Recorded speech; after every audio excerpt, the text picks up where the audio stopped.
Kepemimpinan J43, Kelompok 7. Assalamualaikum warahmatullahi wabarakatuh. Waalaikumsalam warahmatullahi wabarakatuh. Sebelumnya perkenalkan kami dari UPN Veteran Jawa Timur dari kelas kepemimpinan G433. Di sini izinkan kami akan melakukan sosialisasi mengenai pengolahan limbah rumah tangga khususnya sampah dapur menjadi pupuk tanaman. Sebelumnya terima kasih telah menyempatkan waktunya untuk hadir dari Ibu-Ibu PKK dan perwakilan dari Karang Taruna Kelurahan Ketentang. Dan perkenalkan, saya Nazwa Resta Mevia, NPM 2103 1010121. Perkenalkan, saya Gita Konsa dengan NPM 210 310 1154. Saya Laili Taskia dengan NPM 210 310 1144. Saya Wahyu Hidayat, BEM 210310101165.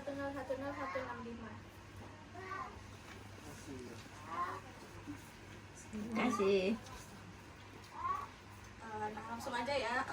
Di sini kami akan melakukan sosialisasi mengenai apa sih sampah dapur itu dan bagaimana cara pengolahan sampah dapur menjadi pupuk tanaman.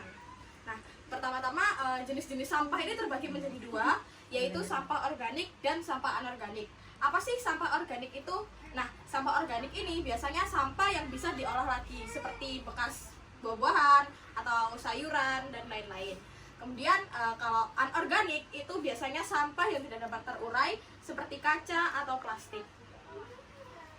Untuk selanjutnya yaitu apa sih yang dimaksud sama sampah dapur? Nah, limbah rumah tangga atau lebih khususnya sampah dapur itu berasal dari tanaman yang mengandung lebih banyak bahan organik yang mudah busuk, lembab dan mengandung sedikit cairan. Nah, limbah seperti ini itu biasanya mengandung banyak bahan organik yang dapat terdekomposisi secara cepat, terutama ketika cuacanya itu hangat. Akan tetapi limbah ini akan mengeluarkan bau busuk apabila tidak diolah secara berkelanjutan. Setelah itu penanganan sampah yang selama ini dilakukan itu belum sampai proses daur ulang atau menggunakan sampah tersebut menjadi produk yang lebih bermanfaat. Selanjutnya ada pentingnya mengolah sampah dapur. Seperti yang kita tahu di Indonesia ini masalah sampah sangat mengkhawatirkan. Untuk membantu pemerintah dalam mengatasi masalah sampah, terutama sampah dari dapur, kita bisa memulai dari skala rumah tangga. Yang pertama yang bisa kita lakukan memisah antara sampah anorganik dengan sampah organik. Seperti yang dijelaskan oleh rekan saya tadi, sampah organik terdiri dari seperti potongan sayur-sayuran, kulit buah dan juga ada kulit telur. Bahan-bahan tersebut bisa kita manfaatkan sebagai pupuk. Selain untuk memenuhi kebutuhan unsur hara dari tanaman, sampah tadi bisa mengurangi sampah dapur yang ada di Indonesia. Nah, selanjutnya bagaimana sih kita itu mengolah dari sampah dapur tersebut sampai menjadi pupuk? Nah, terdapat bahan-bahan yang kita butuhkan. Yang pertama ada cangkang kulit telur, kemudian yang kedua ada rebusan air kulit telur yang sudah direbus selama 8-10 jam. Nah, proses pertama itu dilakukan perendaman cangkang telur dengan air panas dengan suhu 80 derajat Celcius selama 15-30 menit. Setelah itu dilakukan pembersihan dan pengeringan. Kemudian setelah proses pembersihan dan pengeringan dilakukan proses penggilingan dan proses penepungan, di mana proses penggilingan dan penepungan ini bisa dilakukan menggunakan blender atau chopper.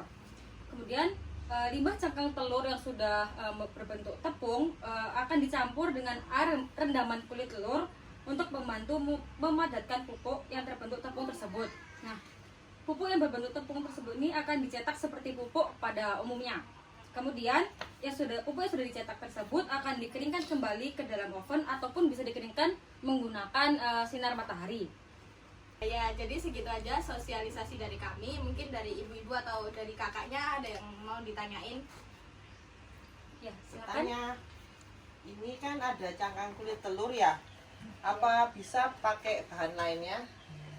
Apa gitu umpamanya? Ini satu pertanyaan dulu atau dua pertanyaan? Oh, satu pertanyaan dulu. Oke, baik. Untuk menanggapi pertanyaan dari apakah ada bahan lain selain cangkang telur? Yang kita tahu kan sampah dapur nggak cuma cangkang telur ya. Yang sampah dapur lain tuh ada yang kulit buah-buahan tadi dan ada juga sayur-sayuran. Nah, untuk kulit buah-buah sendiri ada salah satu manfaatnya untuk kulit buah pisang dan kulit buah rambutan dijadikan pupuk juga. Nah, tetapi dalam proses pengolahannya itu harus ditambahkan bakteri EM4. Ya, izin menambahkan dari rekan saya karena ini tadi kan kita hanya mau mengolah dari skala rumah tangga yang bahannya mudah dicari dan mudah didapatkan. Jadi kita nggak mengolah sampai ke buah-buahan dan sayuran tadi karena kita membutuhkan bakteri E4 itu tadi. Oh, susah ya? Iya, susah Perlu didapatkan. bahan yang lebih. Empatnya yang susah. Iya, harus dicari. Oke, terima kasih. Ya. Dari sini mungkin ada yang mau ditanyakan lagi yang lain? Ada. Oh, iya. Kalau sampah anorganik gimana? Jadi gini kan tadi kan sudah dijelaskan bahwa sampah kan dibagi dua, organik dan anorganik. Nah, yang organik itu bisa dijadikan pupuk, sedangkan anorganik ini kan tidak bisa terurai. Contohnya seperti kaca ataupun biasanya plastik. Dan biasanya kan ibu-ibu ini kan sering kayak buatin kopi. Nah, itu kan dari bungkus kopinya kan kayak sering dibuang. Nah, itu bungkus dari kopi itu sebenarnya bisa dimanfaatkan seperti buat kerajinan. Mungkin bisa dianyam dan dijadikan tas. Selain itu, mungkin ada sendok plastik kayak contohnya habis beli makanan di luar. Nah, sendok plastiknya kan biasanya kan lebih sering dibuang daripada digunakan lagi kan. Nah, itu bisa digunakan menjadi vas bunga. Makasih. Iya, sama-sama. Selanjutnya ada pertanyaan lagi mungkin? Aku juga saya mau nanya. Oh iya, silakan Kak. Dari penjelasannya kakak tadi kan pengolahan sampah dapurnya kan pengolahan dari cangkang telur ya. Iya.